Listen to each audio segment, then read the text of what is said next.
वालेकुम स्टूडेंट्स। आज class first year chemistry का जो टॉपिक हमने डिस्कस करना है वो है टाइप्स ऑफ इक्विलिब्रियम। इक्विलिब्रियम जैसे हम पहले लेक्चर्स में डिस्कस कर चुके हैं वो रिवर्सिबल रिएक्शंस के अंदर होता है, जिसमें फॉरवर्ड रिएक्शन का रेट रिवर्स रिएक्शन के इक्वल हो जाता है। तो एक इक्विलिब्रियम की और एक बैलेंस की सिचुएशन डेवलप हो जाती है रिएक्शन के अंदर। इसको डायनामिक इक्विलिब्रियम भी कहते हैं। डायनामिक इसलिए कि डायनामिक जो इक्विलिब्रियम स्टेट है ये स्टैटिक नहीं है, ये एक फिक्स्ड स्टेट नहीं है न। बहुत से छोटे छोटे चंद मॉलिक्यूल्स जो माइक्रो लेवल पे होते हैं वो फॉरवर्ड या रिवर्स रिएक्शन कर रहे होते हैं, लेकिन वो ओवरऑल नेट इक्विलिब्रियम स्टेट को अफेक्ट नहीं कर रहे होते। इसलिए हम इक्विलिब्रियम को डायनामिक इक्विलिब्रियम भी कहते हैं, क्योंकि ये अगर एक दफ़ा हट जाए तो दोबारा इस्टेब्लिश भी हो सकता है। ये नहीं है कि अगर एक दफ़ा इक्विलिब्रियम स्टेट हट गई तो दोबारा से इस्टेब्लिश नहीं हो सकती। अच्छा, इक्विलिब्रियम की जो टाइप्स हैं उसमें हम इसको कहते हैं there are two types of equilibrium. एक होती है होमोजीनियस इक्विलिब्रियम स्टेट या इक्विलिब्रिया, या दूसरी है हेट्रोजीनियस। होमो का मतलब होता है सेम, होमोजीनियस का मतलब ये है कि ऐसे इक्विलिब्रियम के अंदर रिएक्टेंट्स या प्रोडक्ट्स, रिएक्टेंट्स एंड प्रोडक्ट्स सब के सब एक ही स्टेट ऑफ मैटर में होंगी। स्टेट्स ऑफ मैटर को फेजेस भी कहा जाता है, यानी लिक्विड्स हैं तो सब लिक्विड्स, गैसेस हैं तो सब गैसेस, सॉलिड्स हैं तो सब सॉलिड्स। तो इसको हमेशा होमोजीनियस इक्विलिब्रिया कहा जाएगा। इसमें जितने भी मैं दोबारा बता दूं कि प्रोडक्ट्स और रिएक्टेंट्स हैं सब सेम फेज़ में या सम सेम स्टेट ऑफ मैटर में मौजूद होंगे। ठीक हो गया, ये बात हो गई। अब आगे देखते हैं कि हेट्रोजीनियस का मतलब, हेट्रो का मतलब होता है डिफरेंट, यानी मोर देन वन टाइप्स। तो इसमें आपको जो रिएक्टेंट्स या प्रोडक्ट्स हैं वो एक से ज़्यादा फेजेस में या एक से ज़्यादा स्टेट्स ऑफ मैटर में अवेलेबल होंगे। मसलन कुछ सॉलिड्स होंगे, लिक्विड्स होंगे, कुछ गैसेस होंगी, मिक्स करके भी हो सकते हैं। तो इसको हम हेट्रोजीनियस इक्विलिब्रिया कहते हैं। तो ये आपको एग्जांपल्स में नज़र आ रही हैं। मसलन नाइट्रोजन है गैसियस फॉर्म में, हाइड्रोजन गैसियस फॉर्म में, अमोनिया भी गैसियस फॉर्म में बनी, तो ये होमोजेनियस इक्विलिब्रिया हो गया। फिर सल्फ़र डाइऑक्साइड है गैस, फिर ऑक्सीजन गैस है, इससे सल्फ़र ट्राइऑक्साइड बनाया, ये भी सेम फेज़ है, होमोजेनियस। नाइट्रोजन ऑक्साइड है, क्लोरीन गैस, ये दोनों गैसेस हैं, इन्होंने नाइट्रोजन ऑक्सीजन क्लोराइड बनाया है, तो ये भी आपको गैसियस स्टेट में मिलेगा।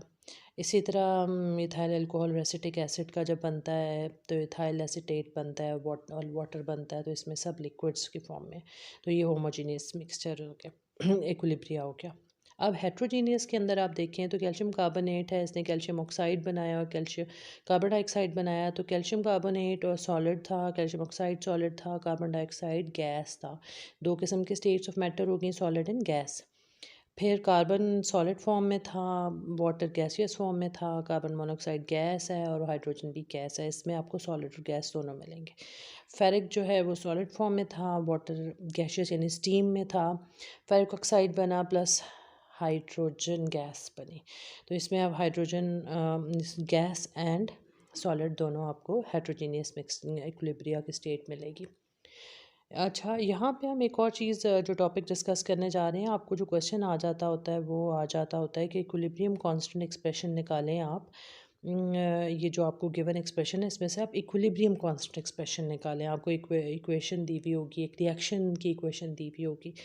यहाँ पर बच्चों सबसे इम्पॉर्टेंट बात आपने जहन में रखनी है, सबसे इम्पॉर्टेंट बात वो ये है कि आपने सिर्फ गैसेस वाले रिएक्टेंट या गैसेस वाले प्रोडक्ट्स का इक्विलिब्रियम स्टे एक्सप्रेशन निकालना है, केसी निकालना है। आपने सॉलिड और लिक्विड को नहीं लेना, ठीक है? क्योंकि अगर प्योर सॉलिड या प्योर लिक्विड किसी इक्विलिब्रियम सिस्टम के अंदर आता है तो उनकी कॉन्सेंट्रेशन जो है वो आप इक्विलिब्रियम कांस्टेंट की एक्सप्रेशन में नहीं लिखते।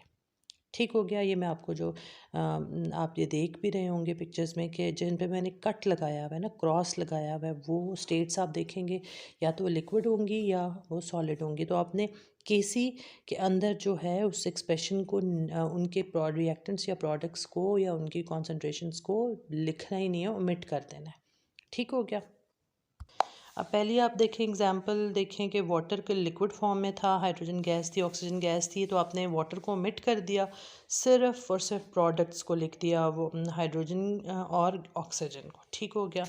फिर आप देखें कि अगली एग्जांपल के अंदर फेरिक है सॉलिड स्टेट में, वाटर के गैशियस स्टेट में है, और फिर इसने फेरिक ऑक्साइड बनाया गया सॉलिड और हाइड्रोजन गैस। इसमें भी आपने केसी जो लिखा है या केपी जो लिखा है उसके अंदर आपने बिल्कुल भी सॉलिड स्टेट वाले को शामिल नहीं किया। मैंने जितनी भी आपको ये पिक्चर्स नज़र आ रही है इस इमेज के अंदर, आपको क्रॉसेस जो नज़र आ रहे होंगे वो सॉलिड्स और लिक्विड के ऊपर डले में, आपने केसी या केपी के अंदर उन एक्सप्रेशंस को नहीं लिखना। तो ठीक है। इसी तरह आप सेल्फ चेक भी आपका 7.4 है बुक के अंदर, तो आप उसके अंदर ये देख सकते हैं कि केसी फेरिक ऑक्साइड था, कार्बन मोनोऑक्साइड थी, फेरिक से सॉलिड बनाया और कार्बन डाइऑक्साइड गैस बनाई।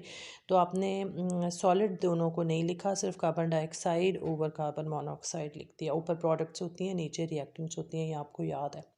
ठीक है, ये आपको रखना है याद। अच्छा, केपी के अंदर आपने कार्बन डाइऑक्साइड की एक्सप्रेशन ऊपर रखी और कार्बन मोनोऑक्साइड को नीचे रखा। इसी तरह आपने अगली एग्जांपल के अंदर आपने P4 सॉलिड फॉर्म में था, O2 गैशियस फॉर्म में है, फिर इसने फॉस्फोरस पेंटॉक्साइड बना दिया,